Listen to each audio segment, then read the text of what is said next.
Puji Tuhan, senang bisa berjumpa lagi di Morning Coffee hari ini, episode yang ke-6 dengan saya, FJ atau Joshua Supit.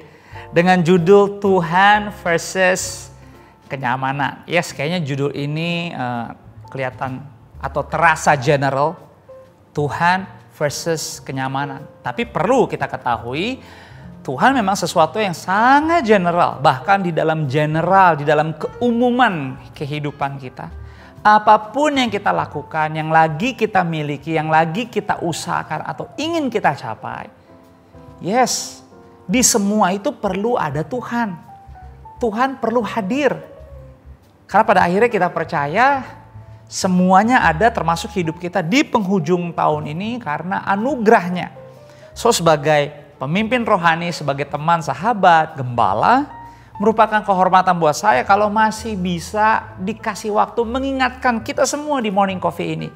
Untuk bukan hanya percaya Tuhan, tapi benar-benar hidup di dalam Tuhan dan bisa di akhir seluruh hidup kita dikembalikan hanya bagi Dia. Tentunya bukan hal yang mudah untuk bisa fokus dan konsisten kepada nilai ini. Karena kita hidup di tengah dunia yang gak sempurna, ada gangguan dan godaan, dan salah satunya tentunya yang sebenarnya bisa menjadi gangguan yang cukup serius tapi gak terasa, yaitu kenyamanan atau kita suka dengar comfort zone. Episode 6 ini judulnya adalah Tuhan versus kenyamanan. Karena realita kehidupan pengalaman atau juga saya percaya kita pernah ada di situasi ini, kita hanya datang ke Tuhan. Hanya mencari Tuhan kalau lagi ada masalah. Lagi ada pergumulan yang mungkin level masalah pergumulan yang berat banget, baru cari Tuhan. Baru terdesak untuk mau mendekat ke Tuhan. Baru ke gereja. Baru mau cari teman-teman yang seiman untuk ngobrol. Bahkan mungkin minta didoakan. Tetapi itulah sifat alaminya manusia. Kita lebih mudah tertarik kalau ada sesuatu yang memang kita bisa lihat dengan nyata. Tuhan kita nggak bisa lihat langsung. Jadi seringkali kayaknya nggak tertarik bagaimana kita mungkin baru menyaksikan akan melihat Coldplay yang akan main di GBK.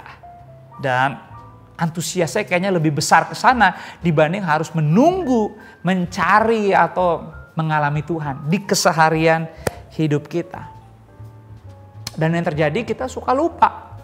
Di saat kita mulai ada doa yang dijawab, kita mulai merasa hidup diberkati, bisa terpenuhi dan dalam kondisi yang stabil, nilai-nilai kekristenan, nilai-nilai kebenaran akhirnya mulai runtuh dan kelihatan kok dari kehidupan atau lifestyle atau mungkin dari rutin kekristenan kita, di mana kita mulai nggak datang ke gereja, nggak datang komsel, malas-malesan dengan semua kehidupan ibadah kita. Yes, kita bukan ibadah agamawi, tetapi berat juga kalau hidup kita tidak ada di dalam ibadah. Nah itulah kenapa comfort zone, kenyamanan jangan dibiarin, perlu diatasin, perlu dikelola. Dan kita harus bisa menang. Sehingga di perjalanan akhir tahun ini kita gak terjebak. Gak terjebak hanya dengan kondisi pasrah, putus asa, nyerah.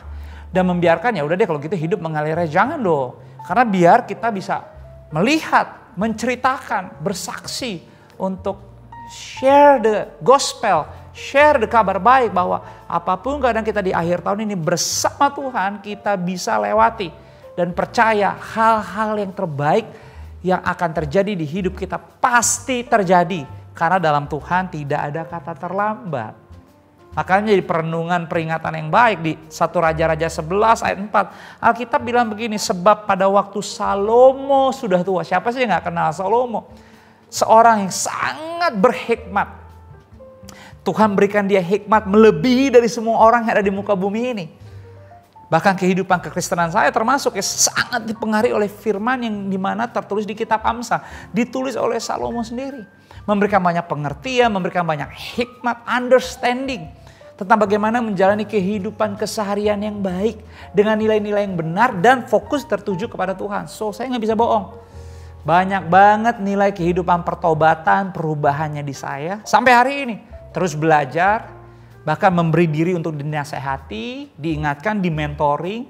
Saya mengizinkan hidup saya bisa dilihat oleh para pemimpin rohani yang bukan hanya saya kagumi tetapi saya percaya bisa membantu kehidupan saya, rumah tangga, bahkan organisasi gereja, supaya kita tetap berjalan lebih baik lagi di dalam Tuhan Yesus.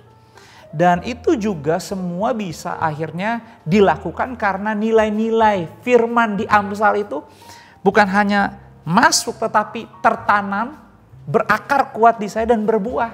Dan saya boleh katakan saya menikmati banget hasilnya. Itu sebabnya saya antusias, saya happy banget kalau masih bisa punya morning coffee ini dengan Anda semua dimanapun Anda berada. Dan saya percaya kalau Anda menyaksikan morning coffee ini dengan setia, hal-hal yang baik dari Tuhan juga akan terjadi di hidupmu. Kami berdoa, saya berdoa dalam nama Yesus. Hari ini di morning coffee episode ke-6 ini, Anda mengalami perjumpaan pribadi dengan Tuhan dan mujizat terjadi di hidup Anda. Dan firman katakan, apa yang perlu kita ingat? Salomo waktu sudah tua, perhatikan istri-istrinya mencondongkan hatinya kepada Allah-Allah lain. Sehingga tidak dengan sepenuh hati berpaut kepada Tuhan Allahnya seperti Daud ayahnya. Artinya apa? Salomo udah gak lagi sepenuh hati berpaut kepada Tuhan. Teks aslinya berbunyi, hatinya tidak lagi tunggal sama Tuhan. Artinya hatinya tidak mutlak lagi bagi Allah. Nah ini yang perlu kita ngerti. Jangan sampai perjalanan akhir tahun lagi ada yang kita hadapi, masalah, situasi, dan kita nggak bisa fokus lagi. Kita fokusnya teralih kepada hanya masalah, situasi, kondisi. Dan kita lupa betapa penting di akhir tahun ini kita harus lebih berjalan giat lagi dalam Tuhan. Berjalan lebih sungguh lagi dalam kebenaran. Nah kan pertanyaannya, masihkah Tuhan Yesus, ibadah dan kekristenan kita menjadi satu-satunya yang tunggal kita percaya untuk kehidupan kita di yang akan datang. Supaya waktu kalau Tuhan berkenan 2024 masuk hadir di hidup kita, kita gak selonong-selonong nyelonong begitu aja ngalir. Tapi kita udah siapin dari sekarang. Kenapa? Karena kita percaya. Jauh sebelum kita jalan di depan, apa yang kita lakukan hari ini punya peranan penting untuk membawa kita ke depan nanti. So, coba bertanya, masihkah Tuhan menjadi sesuatu yang serius? Menjadi fokus, menjadi prioritas. Kalau enggak nanti kayak Salomo, bagus di awal, punya cerita yang luar biasa, hikmatnya tercatat, mengubah banyak orang, tetapi dianya sendiri lama-kelama mencondongkan hatinya kepada Allah lain. Dan Tuhan tidak lagi mutlak bagi dia. Nah makanya benar yang ditulis di Yesaya 32. Diperingatin tuh para wanita, Yesaya 32 ayat 11. Alkitab bilang apa? Gentarlah hai perempuan-perempuan yang hidup aman katanya. Kalau kalian hidupnya hanya terus di comfort zone, pilih zona aman. Gak fokus. Gak punya keberanian untuk bisa melihat. Gak punya keberanian untuk bisa bermimpi. Alkitab bilang kamu tuh harusnya gentar, takut. Dan Alkitab lanjut bilang gemetarlah hai perempuan-perempuan yang hidup tentram. Tanggalkanlah dan bukalah pakaianmu, tapi kenakanlah kain kabung pada pinggangmu. Jadi engkau harus tuker. Kalau engkau tidak lagi menjadikan Tuhan mutlak, kepercayaan tunggal di kehidupanmu. Malah engkau mungkin ada berhala lain. Ada pemujaan lebih yang mungkin gak disembah. Tapi hal-hal di sekitar hidup kita di akhir tahun ini yang kita sejajarin dengan Tuhan. Dan akhirnya bisa terasa banget kok. Kita hidup karena berkat Tuhan. Tapi kita gunakan berkat itu gak dikembalikan buat Tuhan. Ya sama aja dong. Gak fair. Malah sebenarnya itu menyakiti Tuhan. Bukannya Tuhan gak tahu. Tapi kan Tuhan kadang-kadang dalam hidup ini kalau kita buat salah dia gak langsung bertindak. Ada begitu banyak cara yang sopan, yang baik dari Tuhan sebenarnya selalu menuntun untuk coba mengembalikan kita ke jalan yang benar. Nah saya berdoalah morning coffee hari ini juga episode ke-6 jadi salah satu cara yang baik sopan untuk Tuhan ingetin kita lagi supaya kita nggak kejauhan menyimpang. Bertobat, kembali ke jalan yang benar. Sesuai dengan apa? Daya tahan kita. Sesuai dengan apa? Kemampuan. Tuhan gak pernah paksa. Tuhan mengundang dengan sopan, dengan lemah lembut. Masihkah engkau percaya? Masihkah engkau mau dibantu? Masihkah engkau mau ditolong? Masihkah engkau mau dinasihati? Bahkan masihkah engkau mau melihat mujizatku sanggup nyata di hidupmu? Saya berdoa pagi ini dimanapun Anda mungkin menyaksikan Morning Coffee ini. Hatimu tergugah, pikiranmu tercerah untuk tetap percaya. Perjalanan kita di akhir tahun 2023 ini akan menyenangkan, menggairahkan. Kenapa? Ada sesuatu yang baru yang Tuhan tanamkan di hatimu dan menggerakkan seluruh hidupmu sehingga apapun yang kau keluar, apapun yang kau izinkan keluar dari hidupmu sesuai dengan keinginan dan kehendak Tuhan. Sama seperti kalau Anda menyaksikan Morning Coffee ini ada pohon Natal di samping saya. Ini bukan karena direkam tahun lalu ya. Emang ini masih November tetapi ini di rumah saya dan istri saya menyiapkan pohon Natal supaya Liam Asher karena mereka happy banget kalau ngeliat pohon Natal. Kalau kita udah siapin dari nanti bulan depan Desember, kadang-kadang waktunya terlalu singkat. Jadi hal yang sama dengan kehidupan keseharian kita. Sukacita ya kalau bisa disiapkan early. Bahkan silakan. Tuhan mau Anda mengalami hidup Anda yang terbaik, gak perlu nanti tahun depan.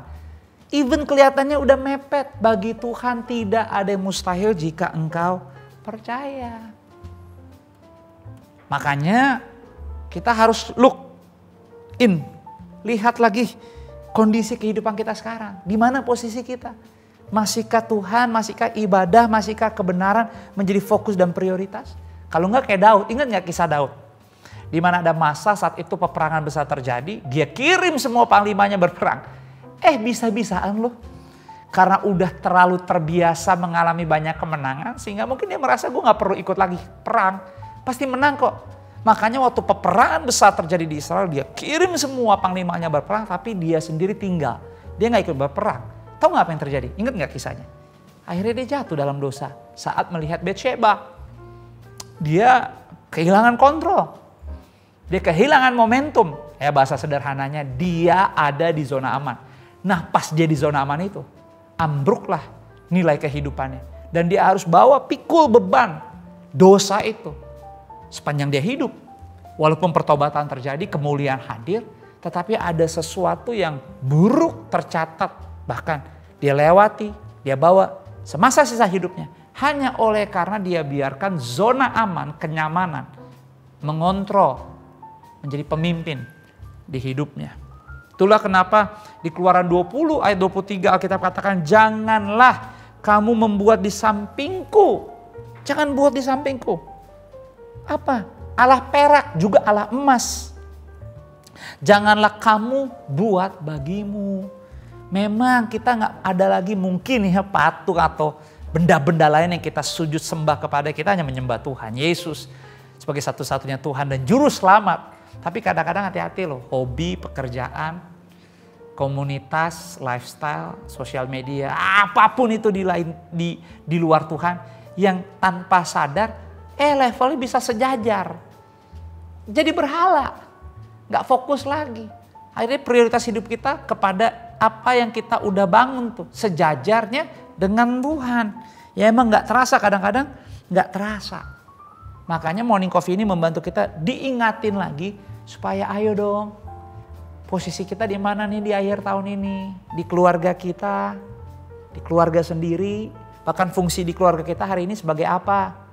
Tulang punggung, suami, istri, atau kita anak-anak yang masih hidup dengan orang tua yang masih punya anak-anak, atau kalau Anda sendiri mungkin Anda lagi merantau, ada di kota atau dimanapun Anda berada, tapi kita percaya kita hidup gak pernah sendirian karena kita adalah tubuh Kristus. Makanya saya anjurin semua saat Anda menyaksikan ini, pastikan juga Anda punya gereja lokal. Dan bergerejalah di gereja yang baik, yang sehat, yang bertumbuh. Dan silakan uji gereja itu. Visinya, misinya hadir. Dan saya berdoa mensupport, jangan tidak bergereja. Tapi bergerejalah di gereja lokal yang baik dan benar. Supaya Anda ada dalam komunitas yang membangun hidupmu. Dan akhirnya apa? Perjalanan sampai juga di akhir tahun ini kita melihat tetap ada damai, tetap ada sukacita, tetap ada kebahagiaan. Dan semuanya hanya karena Tuhan. Saya berdoa, jangan gantikan Tuhan.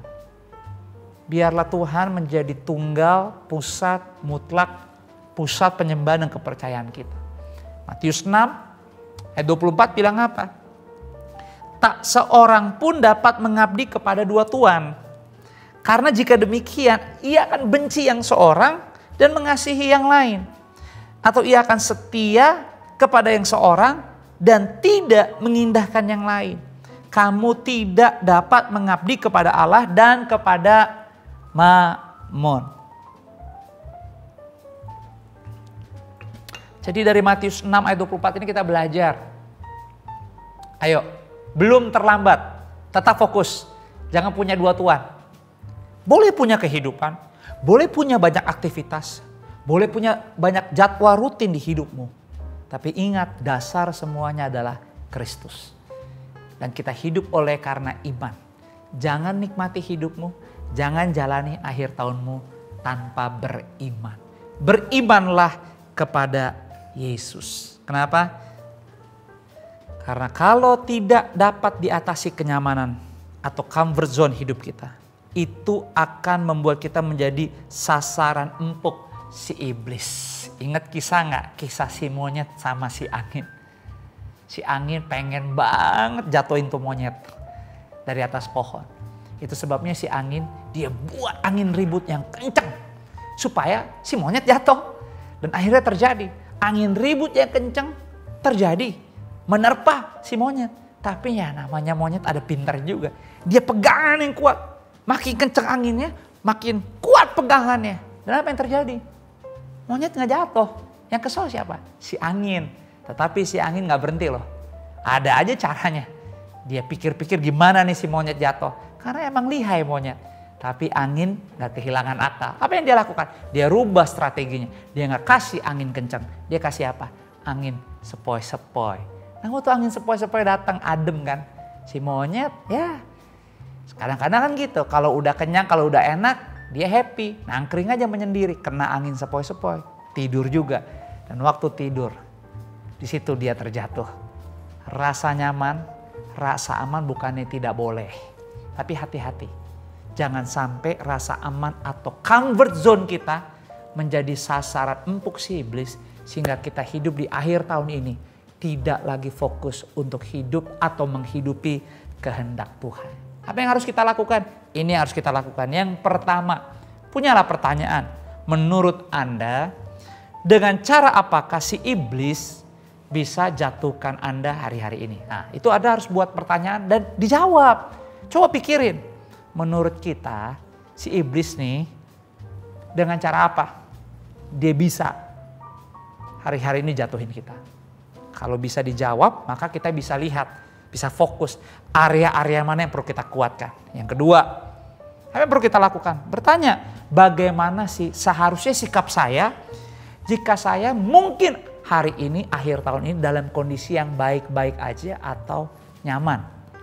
Kita harus tahu, tentukan sikap. Makanya buat pertanyaan, bagaimana sikap saya seharusnya? Atau mungkin di akhir tahun ini justru aku harus lebih giat lagi. Dekat lagi sama teman-teman seiman. Hidup lagi dalam gereja lokal. Minta lagi ketemu dengan pemimpin rohani untuk bicara, untuk ngobrol. Berdoa dan berpuasa seperti Forward Living Church. Gereja kita FLC punya rencana 12 hari berdoa berpuasa untuk bersyukur, mendekatkan diri, mengevaluasi kepada Tuhan atas setiap bulan yang kita sudah dan akan lalui terakhir di bulan Desember nanti. Dari tanggal 4 Desember sampai tanggal 15 Desember FLC di bulan Desember itu ada 12 hari fasting. Saya harap Anda bisa join karena itu juga menjadi salah satu gimana cara kita bisa bersikap kalau memang kondisi kita ternyata oke-oke aja. Tapi ingat ya, iblis gak pernah ada rest day-nya. Jadi kita harus tetap waspada. Dan yang terakhir, yang ketiga, apa yang perlu kita lakukan? Tentang Tuhan versus kenyamanan. Tulis komitmenmu. Tulis komitmenmu supaya tetap bisa waspada. Dan iblis tidak pakai momentum apapun yang kita miliki untuk menjatuhkan Anda. Menjatuhkan kita. Jadi Anda harus tulis komitmen. Komitmen saya berdoa dan berpuasa. Komitmen saya mengevaluasi lagi dengan istri tentang kehidupan rumah tangga keluarga supaya bisa punya sustainability, daya tahan yang baik ke depan. Ya kita obrolin lagi di sisi keuangan, sistem kehidupan, komunikasi, bagaimana kita terhadap gereja yang Tuhan titipkan untuk dikelola, dipimpin. Kita buka ruang juga untuk orang-orang lain memberi masukan, pemimpin rohani, mentor memberi nasihat. Supaya apa? At least kita nggak diem. At least kita coba sesuatu yang benar di dalam Tuhan. Karena Alkitab bilang, jerih payahmu dalam Tuhan tidak sia-sia. Saya berdoa, akhir tahun ini kita semua tetap fokusnya Tuhan Yesus. Boleh punya rasa aman, rasa tenang, rasa stabil, tapi kita tahu itu kita nikmati, terjaga, tetap waspada, dan kita tahu kita nggak mau ngasih ruang di akhir tahun ini untuk iblis mengambil damai, mengambil ketenangan, mengambil sejahtera, dan rasa iman percaya kita kepada Tuhan. Have a blessed day, nikmati berkat hari ini, nikmati weekend ini, dan jangan lupa hadir di gereja, bergereja lokallah yang baik, dan muliakan nama Tuhan. Saya akan berdoa buat Anda, Bapakku berdoa buat setiap keluargaku, setiap teman-temanku dimanapun mereka berada di Morning Coffee hari ini. Tuhan, aku berdoa berikan mereka kekuatan, hikmat, bahkan limpahkan roh takut akan Engkau. Supaya di perjalanan kehidupan iman November menuju Desember, di hari-hari di bulan terakhir tanpa kita terasa di 2023 ini, biarlah kasih, damai, kekuatan, hadirat-Mu melimpah buat kami. Supaya di akhir tahun ini kami nggak menjauh, nggak menghilang, bahkan apalagi sampai kabur. Tapi kami mendekat, membawa hidup, segenap hati, segenap keluarga, bahkan semua yang Engkau miliki, yang Kau percayakan di kami. Kami mau belajar tetap persembahkan yang terbaik bagi kemuliaan-Mu. Aku berdoa buat keluarga, teman-temanku, gereja-Mu dimanapun mereka berada. Berikan perlindungan ekstra supaya mereka tetap dalam situasi apapun mengandalkan Engkau lebih daripada apapun juga. Roh Kudus berkati, bicara di hati mereka, kuatkan supaya kami tetap mengelola kehidupan kami dengan baik dan benar. Aku lepaskan berkat di dalam nama Tuhan Yesus. Amin. Have a blessed day. God bless you.